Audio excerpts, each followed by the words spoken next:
Hello, this is Lady Boulay, and I hope you're having a fantastic day. Thank you for your support. Thank you for subscribing to the channel. Thank you for your thumbs up, for your comments, and thank you for sharing the videos. Thank you for all you do to support the channel. And yes, we are commanded to love one another, whether we want to or not, or whether we agree with each other or not. And for today, I came across this headline in USA Today, and I couldn't believe my eyes.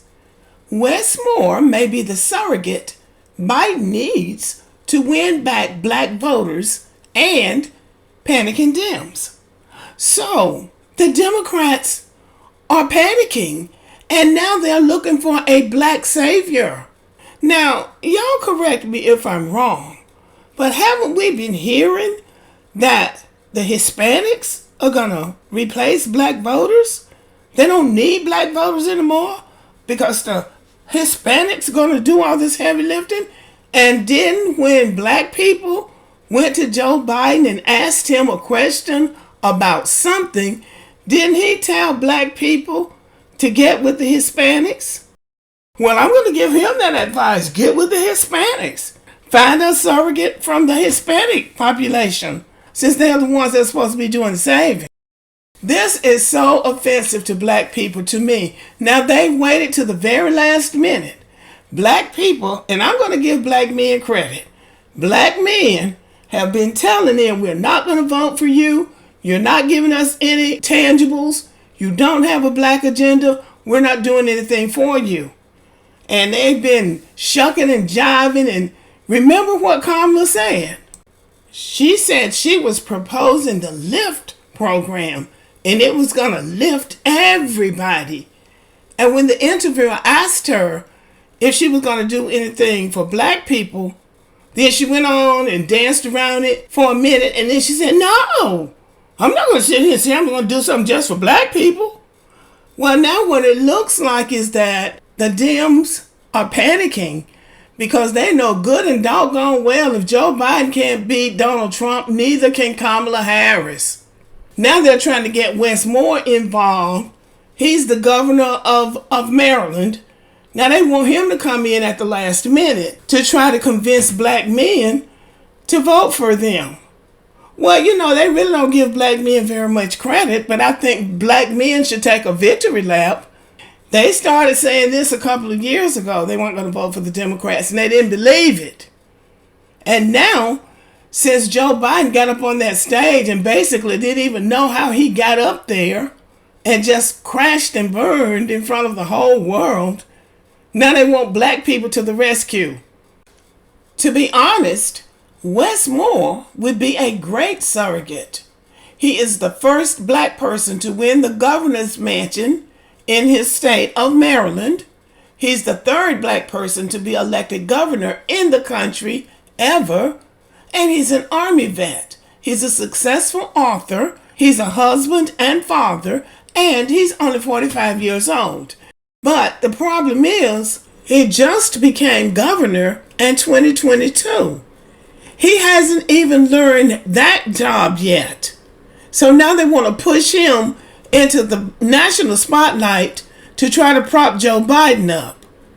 It was a mistake for them to make Kamala Harris the vice president in the first place. They should have picked a seasoned white man, because there really aren't any seasoned black politicians right now that could win an election. There are several in the Democratic Party in the House of Representatives right now that I think could be groomed to be president. But right now, I don't think there is anybody. You got somebody like James Clyburn, and certainly black people probably wouldn't even vote for him. But this is the very same thing they did to President Obama. He got elected senator from Illinois. He gave a speech at the Democratic National Convention, and then they threw him into that presidential pool. And I don't think that he was ready for it. I don't believe he had gotten his bearings. I don't believe he understood the racial division in this country. President Obama was brought up in Hawaii. He understood that culture. And then when he came to the United States, He was living in places like California and New York. So he really didn't get to the hardcore racism that can truly exist in this country. He thought that he could get up there and throw around a few big words and be nice and laugh and maybe sing a couple of notes and he could win them over. He didn't realize how deeply entrenched racism is in this country. That's one of the reasons he really wasn't able to get anywhere with those Republicans. He did not understand them, and I believe Wes Moore would be similar to that because he comes from an immigrant background. I don't know if both of his parents were immigrants, but one of them was, I know. And he has lived up there in the Northeast, so he doesn't really understand the real lay of the land. But with President Obama, they knew they could get black people excited about him because the black people in Chicago liked President Obama. And for whatever reason, white people voted for him too. And he won 2 terms. But he was not ready. So the Democrats are looking for a savior. And what this article says is Biden's re-election bid hinges on getting voters re-engaged in the national political process. Unenthusiastic Democrats, world-weary African Americans, and detached millennials. They'll help him topple presumptive Republican nominee Donald Trump, but it's an uneasy allegiance, and they are more willing to listen to the rising stars in the party that Biden said he would empower. And really, Biden needs to worry about empowering himself right now because after the debate, just 51% of Democrats said that he should even stay on the ticket. Okay, so the Democrats are looking for somebody to replace Joe Biden. And I just feel like it's too late right now. And my husband said in 2020, Joe Biden should not win again. He is too old. And I said, well, he's going to run. My husband said he shouldn't. He's too old. And boy, was he right. USA Today traveled with Wes Moore weeks before the debate. During the trip, Moore keyed in on the nostalgia that voters have for the hopeful message of former President Barack Obama, which Biden has himself tried to play off. Moore sees a cynicism in the black community toward politics that he says is not about Biden.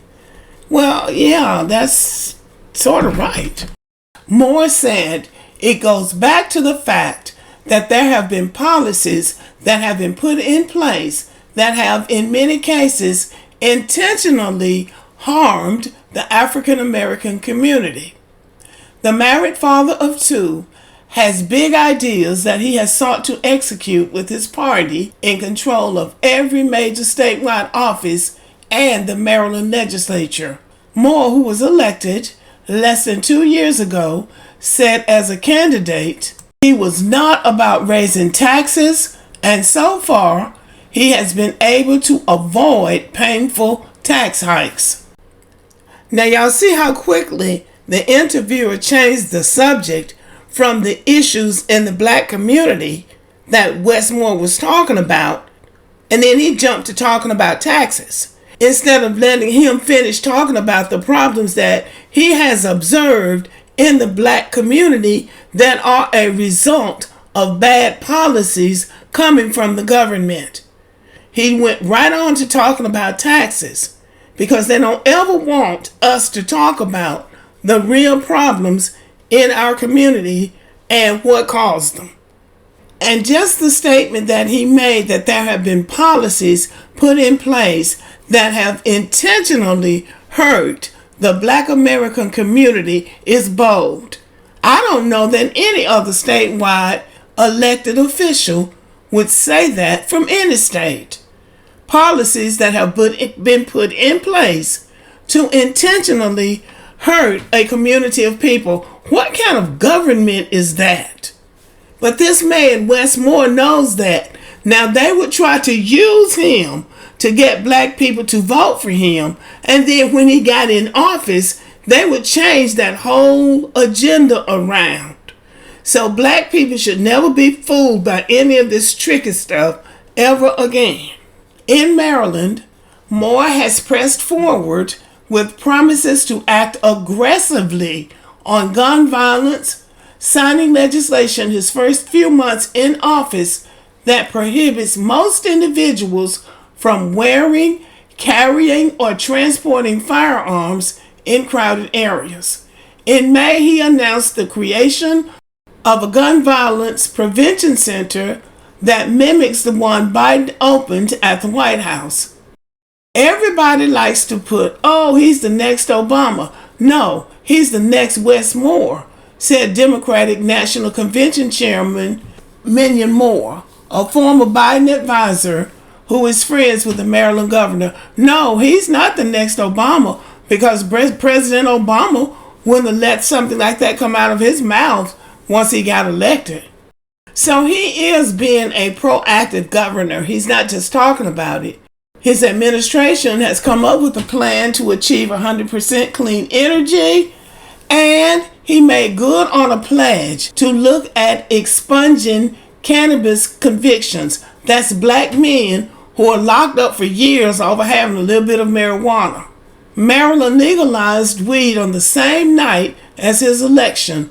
In June, he issued a mass pardon for 175,000 low-income marijuana convictions. So we know those were black people. He's not afraid to step out and do the work and do what he knows the people in Maryland want him to do, former Maryland Democratic Party Chair Yvette Lewis said. I think that's why he's been so successful in his first term. Well, yeah, you're going to be successful if you do what you said you were going to do when you were running for office. But the point here is that he is successful and he is actually doing something, not just talking about it. But the Democrats want to come in and pull him out of that position where he's actually doing something to help black people and put him in a position to try to help Joe Biden. And I hope he doesn't do it. I really hope he doesn't do it. Joe Biden is not worth saving. Wes Moore is a solid citizen. He's an Army vet. He's an author. He's a father. He is a successful man in his own right. And he does not need to play politics with the Democratic Party. My hope for him is that he stands on his own 2 feet, stand on his principles, and when he wants to run for president, if he decides he wants to run, he should run in his own time, on his own platform, in his own way. Pretty much like Donald Trump is doing. Not let somebody push him up to save somebody who wouldn't save him or his people. Let Joe Biden sink or swim on his own. That's how I feel, but let me know how you feel. Thank you for listening. Subscribe to the channel. Give me a thumbs up, leave a comment, share the video. And as always, have a great day.